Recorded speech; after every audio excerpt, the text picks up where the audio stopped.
Welcome back to the Badass Literature Society, where badasses come together to rate and review novels recommended by you. Hi, I'm Michael. This is Barbara. And I'm Lauren. Today, for our bonus episode, we are going to talk about the 5 books that each of us would bring if we were stranded on a desert island. Each of us will get a turn to share and explain our 5 book choices, round robin style. For you two, for each book, we're going to talk about why we chose it, what makes it special or significant to you, and then a brief summary or description of the book as well, so that the listeners know what the hell we're talking about. All right, so Barbara, what is your first book you're bringing to the desert island? I would just like to point out that I would just bring my Kindle because I always carry it with me, and I wouldn't have this problem of having to pick just one book, but I'm just kidding. Since we're doing this discussion, I will, but I really do carry my Kindle all around, and the only issue I would have would be charging, but I'm sure maybe we can figure out electricity or something. But if I had to choose, I would do Sabriel, which is the first book in the, I think it's called Abhorsen. I'm not really sure how you say that, to be honest with you. I think that's right. By Garth Nix. And why is it special or significant to me? It's because I literally read these books as a kid. Not this one in particular, like his other one, The Seventh Towers. And I had to pick, and I felt like The Seventh Towers might be a little... Well, let's be honest. They're really short, and so I was like, I want something that'll at least keep me a little bit, like 100 pages nowadays isn't much for a book. So I wanted something a little bit longer, and the Porison series I really enjoy, especially Sabriel. So that's why I chose this one, because I really liked Garth Nix as a kid, and I just remember loving his books.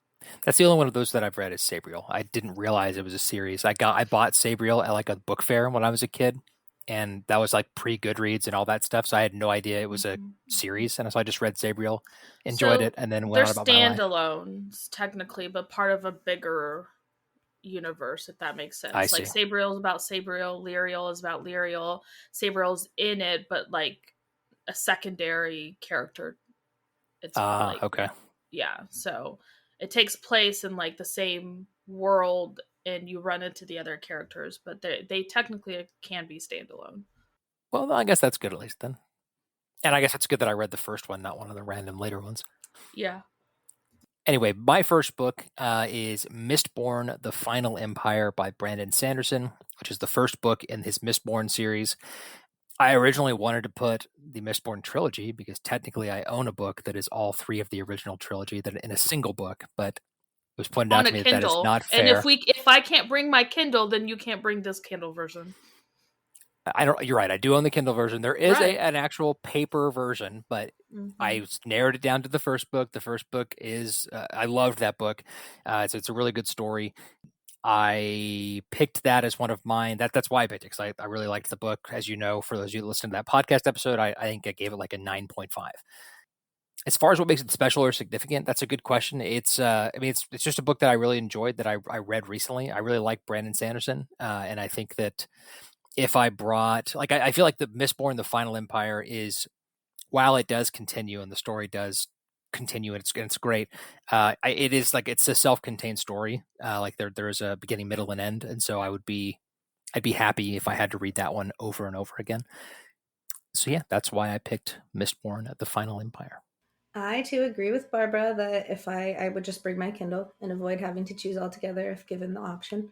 But alas, if we must choose, I also wanted to bring the whole Harry Potter series, but that was ixnayed. So Harry Potter and the Order of the Phoenix would probably be my pick.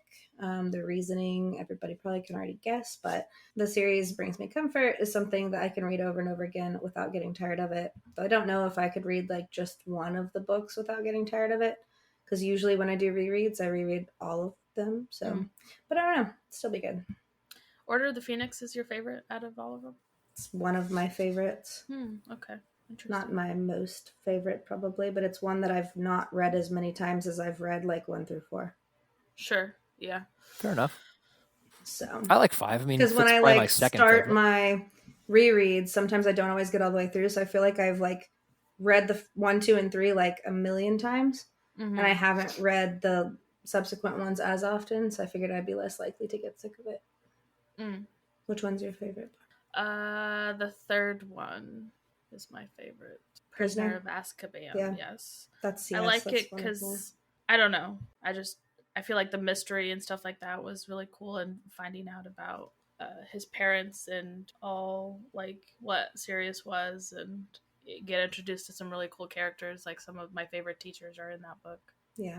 And then Hermione plays a massive role, and I enjoyed the whole time, even though the Time Turner in general is just really kind of, if you start thinking about it, kind of flawed and like, how does this actually work? But I really, really enjoyed it. And I always thought it was hilarious that she literally took it to take more classes. Right. So that was great. Yeah, that one's my favorite. Yeah. That's my favorite out of like the first half of the series. Alas, I've read those many times.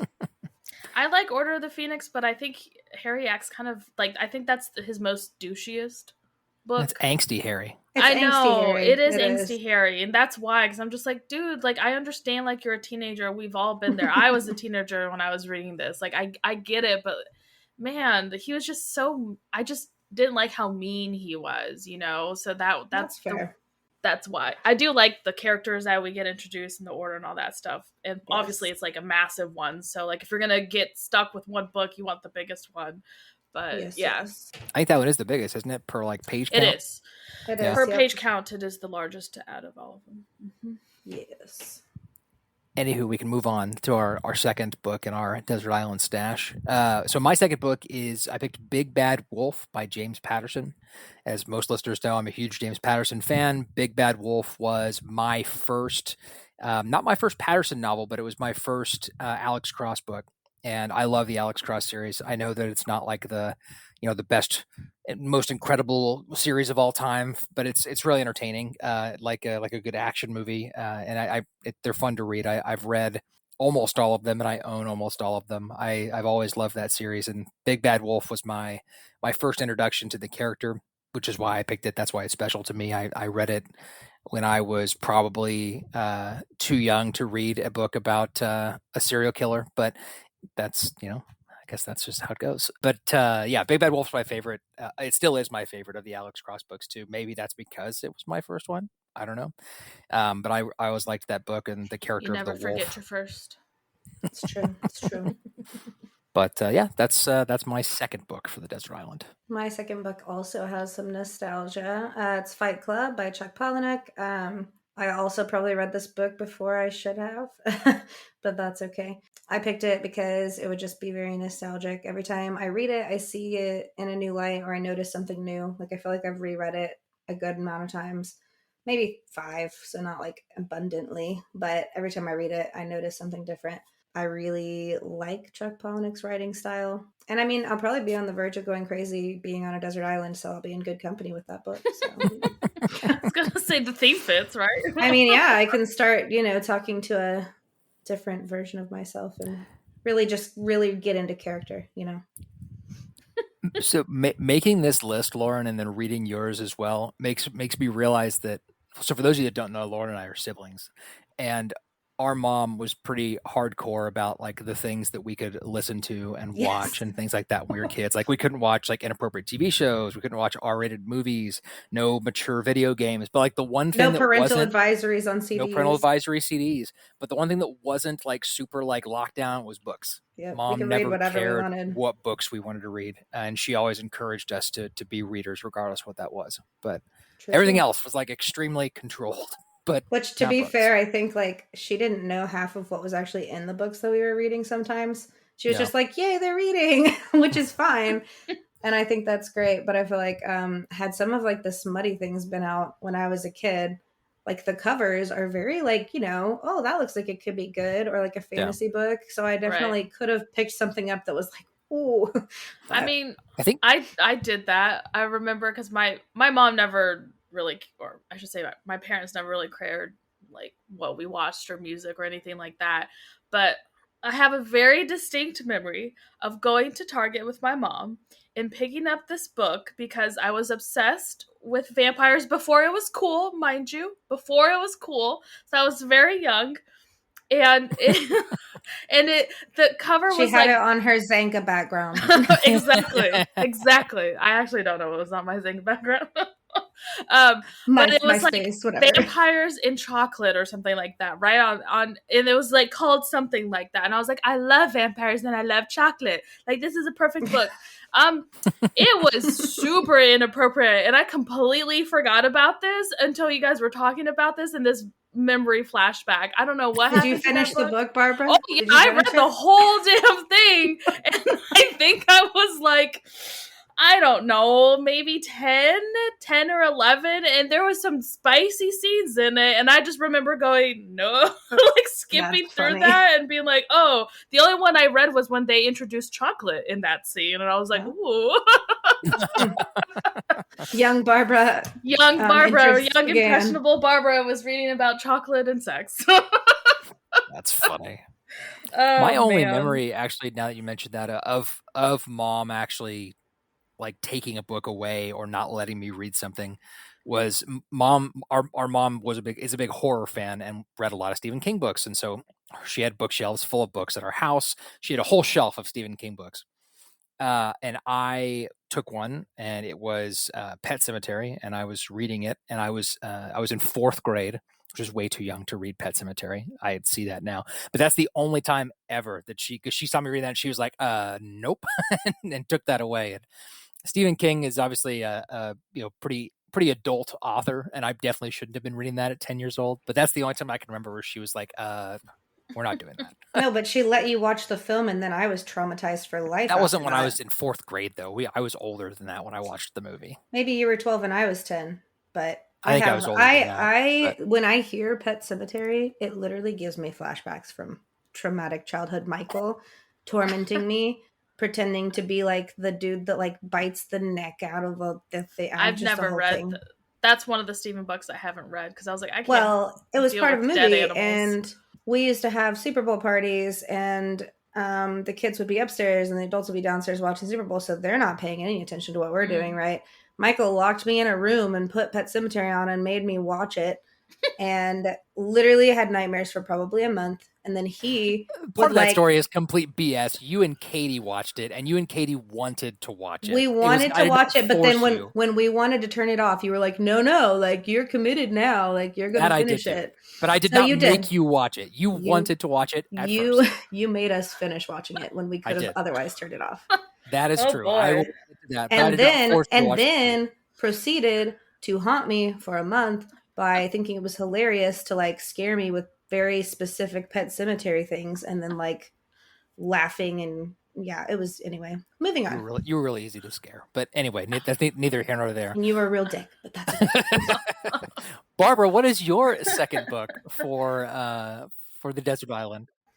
Mine is called Trickster's Choice, and it's a duology. The series is called Tricksters. It's the first book of the duology, and it's by Tamara Pierce.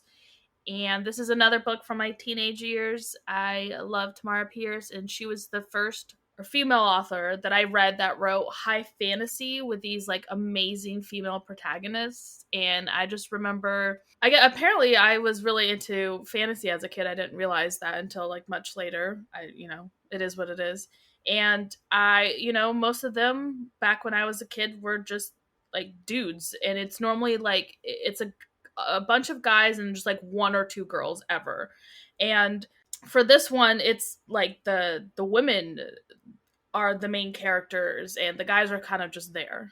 I shouldn't say that. It's not that they're just there, but you know what I'm saying. Like, it's the opposite. And it was really nice to read as a little girl, to read female characters having these roles, because it's like I wanted to see myself in this, and that's why I just absolutely fell in love with her books, because I believe this is technically part of a bigger series where she's the daughter of like her first protagonist book series that she did, and I think those books came out, I don't know if it was like the 70s or the 80s or something like that, and I just thought it was so cool that there was something like this for me to read, and that's why it holds a special place in my heart. So I will definitely bring this. I read about this one after I saw it on your list. It does sound interesting. It's really cool. Like the world that she built. I'd never really heard neat. of it before I read it on your thing. Yeah. I mean, it makes sense. You weren't really a fantasy girl. No. No, I'm a recent fantasy reader. Yeah, I'd never even considered that, like, but when I look back at all the books that I read as a kid, they were all at least partly fantasy. I don't think I ever. When I was a kid, though, I read a lot of vampire stuff. Like, I read Twilight because everybody read Twilight. But even before Twilight, I read, like, some of the other vampire werewolfy type. So, like, I did read fantasy. It just wasn't, like, I didn't read I read the popular fantasy. I didn't read, like, I didn't, like, go looking for new authors or things like that at that time. I read, like, what my friends were reading, and, like, we all could talk about it and stuff like that. I definitely was reading stuff my friends now I would go off the beaten path to read like other genres, but for the fantasy it was like I just wanted to read what was like so like Meg Cabot, right? Like she is most famous. I read for all the Princess. Meg Cabot books, right? But like the Princess Diaries series is huge for Meg Cabot. But I actually prefer because I got those and I had like the first 3 and I read them and they were fine. But like she actually wrote 2 other books under a pen name, Jenny Carroll, which was like 1-800-RED-RU and then the Mediator series. And those I loved because they were like they had a little bit of fantasy in it. Like they were based off like one girl could see ghosts and talk to ghosts and she was trying to save like the ghost to move on type thing. And the other one was like she saw missing children and knew where they were, or missing people, I should say, knew where they were. Like that's the kind of Meg Cabot books I really loved. But everyone knows Meg Cabot because of the princess books. So well, and she also wrote like other romance. So she wrote like The Boy Next Door. She wrote like All American. So I read all. Oh, I don't say all. I guess I can't say all, but like Avalon High. I read a lot of the Meg Cabot books. I liked Avalon High. That one was a good one. But I have literally all of those books on my bookshelf. Those are my favorite ones, are the ones that had like maybe a little spookiness to it or a little bit different, not just like, what is it called? Just, it's not fantasy. What is it called? Like modern? Yeah. Like contemporary? Contemporary books just of hers. Yeah. Anywho. But that was long-winded. Nom Nom is fresh dog food made by real people who really care. They're purposeful and enthusiastic about giving your dog the best food for them and their health, so they can thrive and be their best. Nom Nom delivers fresh food made with whole ingredients backed by veterinary science. And science tells us that dog health starts in the bowl, so improving their diet is one of the best ways to help them live a long, happy life. All you have to do is order, pour, and serve. Barbara and I have 2 dogs, Luna, a husky, and Quinny, a Shih Tzu mix. Our 2 dogs love the beef mash recipe, but to be honest, I'd say Quinny's favorite is the turkey fare. She drools when that comes out of the fridge.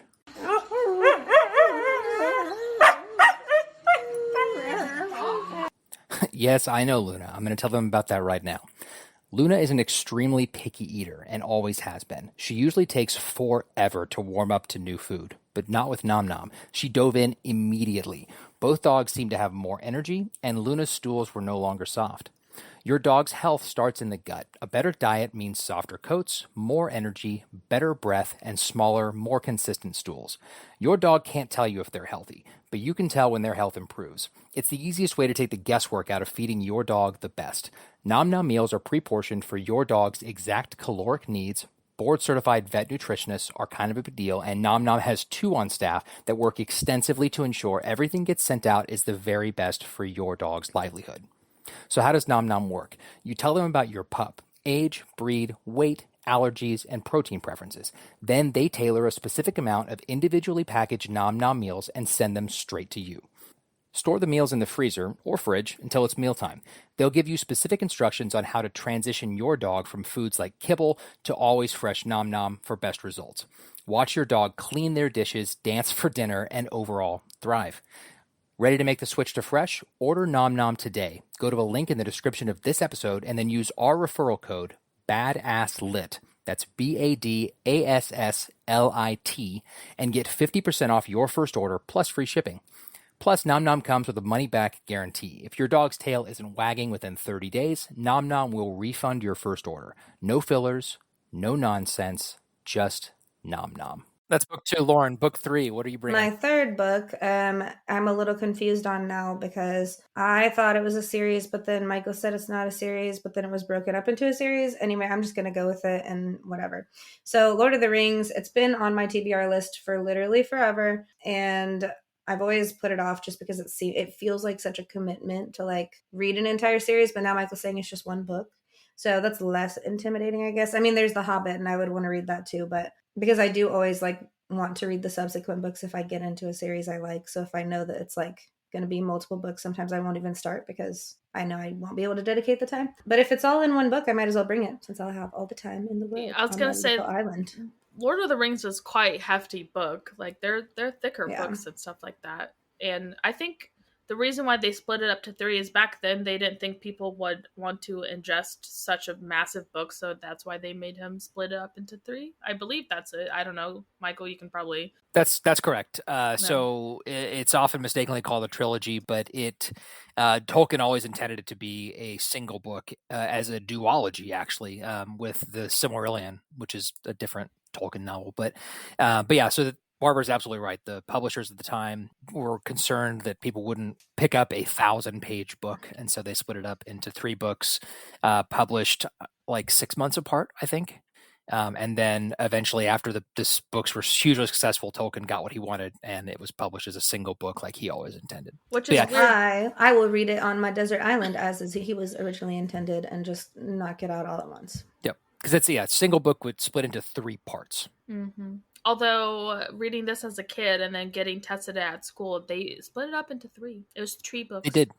Then I will, if I must choose, then obviously I'm going to choose The Hobbit because that's where you're supposed to start, right?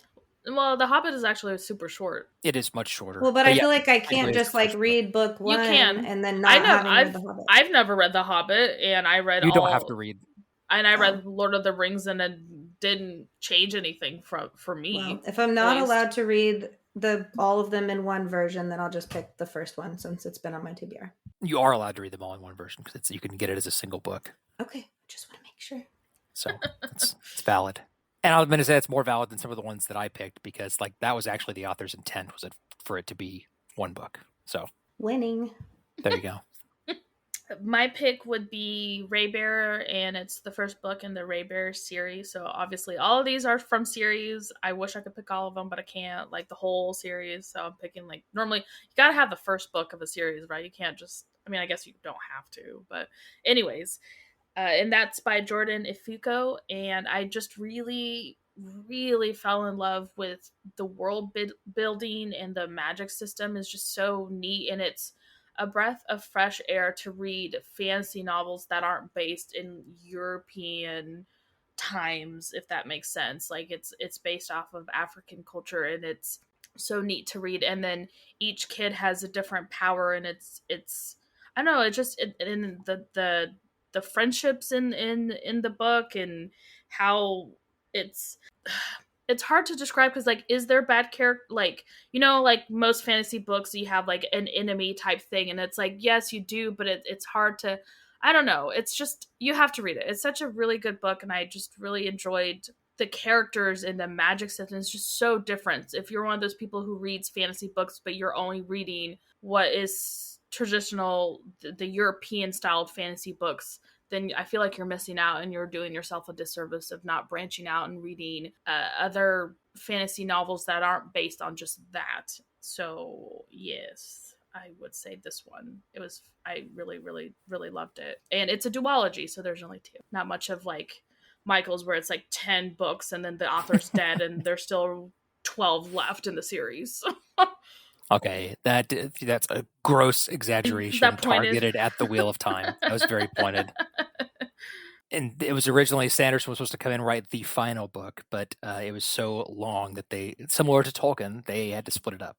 So anyway, I'm not going to go off on that tangent today. My third book that I am bringing is Red Dragon by Thomas Harris. Another book that I read when I was probably too young to be reading it. Red Dragon was my first introduction to Hannibal Lecter, the character of Hannibal Lecter. Red Dragon is the prequel to Silence of the Lambs, about the FBI profiler, Will Graham, and his initial capturing of Hannibal Lecter and then assistance from Lecter to catch another killer. I really enjoyed the book. I enjoyed all of the Hannibal Lecter series except for Hannibal Rising. Those, we won't talk about that. But yeah, I mean, Red Dragon was awesome. I really liked it. I've always been, I don't think fascinated is the right word, but I've always been interested in like serial killer stuff. I think the psychology and all that things are interesting to me. And like because I read this book, like at one point there was a time I was like, I'm going to be an FBI profiler, and I thought that was a cool career path. And obviously, it's still interesting to me because I love those books and also love watching Criminal Minds. All right, so moving on to the fourth book. Barbara, what is your fourth book? Fourth book would be Gideon the Ninth, and first book of the Locked Tomb series by Tamsin Muir. And I just loved everything about this book and then the series overall because they're so different. Like, I don't even know what genre the first one would be categorized as, because it's got horror elements, it's got mystery elements, it's sci-fi, it's fantasy, it's comedy, it's like a little ball of things, and it's like everything I like about certain books all rolled into one. I loved all the characters and the cast, and it's so well thought out. And you read the second one and it's completely different, like completely different, not only in genre, even though like the first book has so many genres, but it's completely different genre wise. But even the point of view, like I don't think I've ever read book that is, what is the point of view? It's like you reading it, like second person. I've never read, after I read this book, I was like racking my brain to think if I've ever read anything that had that point of view, and I couldn't come up with anything. And there's a reason for it. Once you find out, you're just like mind blown. And the way that she weaves these things into the book is just very impressive. I just loved it. I feel, once again, it's one of those, it's just hard to recommend because people are like, oh, what is it? And it's like, well, it's literally all those genres. At least the first one is. And then for the second one, they're not. So it's like, okay, well, hopefully you like the first one to keep reading the rest of the series. And I just, I can't praise the book series, and at least the first one, enough. It's just amazing, and I would read this one again and again, maybe pick up more stuff in it. It was really good. If we happened to be stranded on the same desert island, I would be borrowing Gideon the Ninth from you at some point. I really enjoyed that book. My books, no touching. Well, you know what? If we're on a desert island, I feel like if the three of us are there together, we have 15 books among us. I understand, but you picked some crappy ones, so no thank you. That's true. I didn't even think about collaborating on book swapping. Well, that's because technically the idea was that you're on your own desert island. So. Oh, well, then you just said you would be picking this one. You're not on my desert island. Shoot. Anyway, my choice for book 4 is Dune by Frank Herbert. And this is the other one that I wanted to technically choose the trilogy because they have published Dune, the trilogy, as a single book. You can buy it at Barnes & Noble, but I reduced it to just the first book. Dune has been on my TBR list for literally decades. I don't have an excuse for why I haven't read it. Barbara can attest that it's been, in this case, most recently sitting on my nightstand with like 2 chapters read for like a month or 2. Just collecting dust. I've always wanted to read it, and it always gets pushed to the side. And so, like Lauren with Lord of the Rings, I will bring Dune, and I will finally read it on the desert island because there's nothing else that can pull me away. No excuses other than survival, I suppose. But I did think about including like a survivalist book. How to survive, help. I did. I thought like, should I be like researching maybe like the best. That would have been a funny choice. Book, but I decided, I'm just gonna die with my books. I was gonna pick one that has like the back half of the book is like cut out, has like a pocket knife and some other tools in it for you too. That would have been smart. More like just like the a tutorials on like what plants are safe to eat and like those sorts of things that I feel like would come in handy on a desert island. Dummy's Guide to Surviving a Desert Island. Yes, but that would be too logical. So. Yeah, that's true. So here we are. Anyway, here we are. What is your book for? So I broke the rule again. I put 2 on here. So I put Liane Moriarty. I feel like I would probably, out of the 2, probably choose Big Little Lies. Maybe, I don't know. There's Big Little Lies and there's Truly Madly Guilty. Okay, we'll just go with Truly Madly Guilty. So for those of you that don't know what it's about, basically, suburban barbecue goes wrong, events transpire, alters people's lives. But then, like, the way that she writes it, the narrative winds back and forth between like the past and present events leading up to the barbecue. Everybody, like all of the couples, have their own like intricate secret live things that you figure out, and you don't really know what happened at the barbecue until the end. So there's like a lot of suspense building. I've only read that one once, so I feel like going back and reading it again would be good, but I enjoy all of her stuff. So all right, we've gotten down to the final book, which, so for book 5, before I tell you what I picked, I'm going to explain. When I was going through this list and coming up with the notes for my 5 books, I told Barbara, because we were sitting like near each other, and I was like, I can't think of, like, I'm not a big person who like rereads books a bunch of times, and I couldn't think of anything that I wanted to bring that I had reread a bunch of times. And then I looked at the list this morning when Lauren had finished her notes, and she put Lord of the Rings, and I was like, Michael, you stupid flippin' idiot. Like, that's like your favorite book of all time. You've read that in The Hobbit so many times. And so for book 5, I had originally put down One Flew Over the Cuckoo's Nest by Ken Casey, which is a fantastic book, and I would not be upset about bringing it. But I switched it to The Lord of the Rings by J.R.R. Tolkien, the single volume edition, because I absolutely love that book. I would not get tired of reading it. I think if we're going to get tricky before this Desert Island, if there's some planning involved, I would probably find the edition that includes The Hobbit as well. So I could planning involved. Yes, I plan to be deserted. No. So likely not going to happen. I have a single edition of Lord of the Rings. I don't have one that includes The Hobbit. So I would just bring the Lord of the Rings. It's one of my favorite books of all time. And it, I mean, and if we are on the same island, then I can, Lauren and I can talk about it after she reads it and becomes as obsessed as I am. Indeed. I always felt like I'd be cheating on Harry Potter somehow. I feel like you read Lord of the Rings. Lord of the Rings came out like way. I know it came out way before, but I feel like when you talk to people, there's like the two fandoms. No. And I feel like some people are like very, one or the other. Well, but those people, like a you don't need those people in your life, because that's just silly. That's silly. There's not a rivalry between Lord of the Rings and Harry Potter. They're like maybe like Star Wars and Star Trek, which is still stupid, but there is not a rivalry between. Yeah, I won't be reading any of those. I didn't know those were books. Star Wars is a book too. They have books of. Oh, that's right. I don't know if Star Trek does. Media franchise, they've done books. They have books for Star Trek as well. That's right. I forgot. I knew Star Wars had books. I didn't know if Star Trek did or not. But anyway, I digress. Lauren, what is your final book for the island? So my final one is Infinite Jest by David Foster Wallace. I picked this one just because it's been recommended to me in the past. It's an older book, like from the 90s, but it's 1,088 pages long. So I'm unlikely to commit to reading it otherwise. It gives like Chuck Palahniuk vibes in the sense of it's like a tragic comedy situation, and which not Fight Club, but like his other books are more geared towards like the tragedy comedy type stuff. So yeah, I guess a little synopsis. A gargantuan, mind-altering tragic comedy about the pursuit of happiness in America. It's set in an addict's halfway house and a tennis academy, and features the most endearingly screwed up family to come along in recent, well, the description says recent, 1996 isn't too recent to me, but whatever, fiction. So we'll see. I don't know that I need to read the whole thing, but it basically seems really interesting and is a long one. It's been recommended to me. It's been on my TBR. It's probably the longest book on my TBR. So I was like, well, I guess I can pick that one because I will have time. I've never heard of this. I just Googled it. Interesting. I have heard of it. It's a book that's been on my TBR for a long time as well, but I have not read it. Interesting. Should. Yeah.